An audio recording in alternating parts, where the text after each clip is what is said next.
Affairs title of this bill should be about addressing the root causes of migration, about fixing the crime, corruption, poverty, and discrimination that causes people to flee north.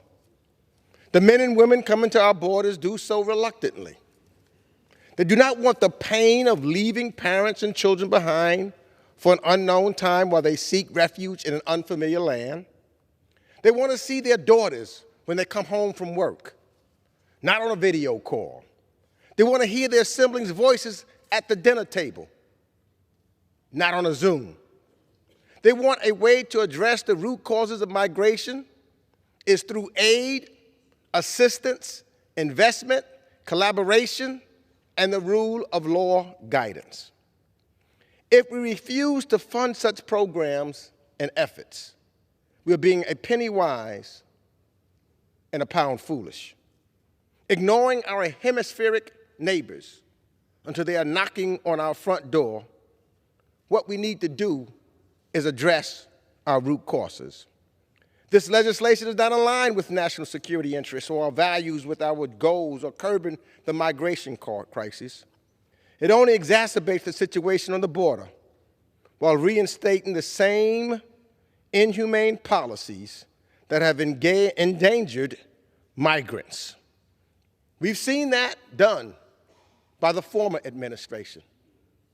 We've seen the actions, and we know who he is. And we know why he put some of those policies forward. Now, I can't close without saying that Mr. McCall, Chairman McCall, is a good man. I work with him on the committee. We talk and we debate and we do things. And so I don't want this to end without anyone thinking that I don't think that Mr. McCall is a good human being. He is. We do that together. But I do have questions. You know, I hear a lot of talk about President Biden and what he's doing or what his motivations are, et cetera. Well, I too have questions about the policies of former President Trump. Coming from New York, I have been around a lot and seen and heard his motivations, particularly as it pertains to the bills that he put forward in regards to migration. And I know of what he thinks of immigrants. I know of what the former president thinks of immigrants. Why? Because he said it. He said things that have been shocking to me, that is revealing of what he thought and why he put forward the principles that he's done. It's not me making it up. Over 34 times he called these people that are trying to come for better lives, these immigrants, over 34 times he's called them animals. That's not how we should look at our individuals, poor, running from a crisis as they are doing in Afghanistan and Ukraine and in Venezuela and other parts of Latin America. I know because I come from New York. I've seen what he's done to his own employees and how he's treated them. I know because I heard from his own mouth calling countries on the continent of Africa and in the Caribbean and South America S-hole countries. I know because he also just wanted to put a ban on people because of their religious belief.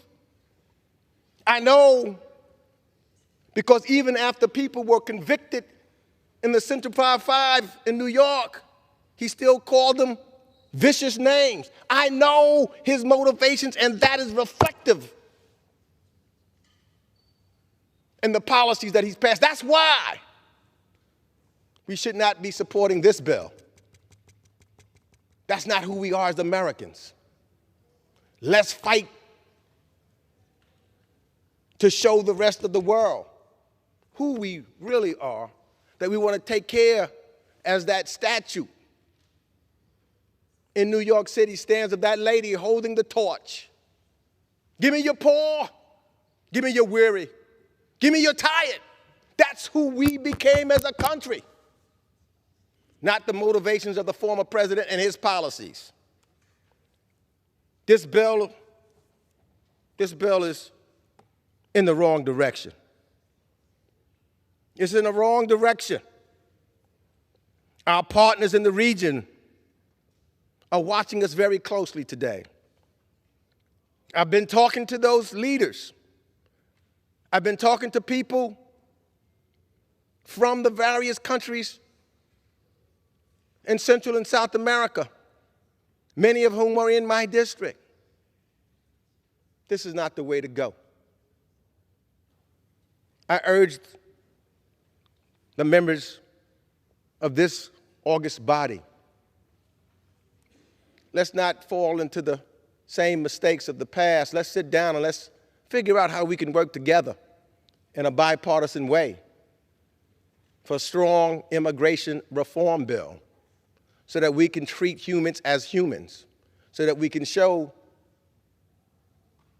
our actions are similar to what we pray. When we're in church or in the synagogue or a mosque, we pray for the poor, we pray for the helpless. We want to make a difference. We have an opportunity to do that.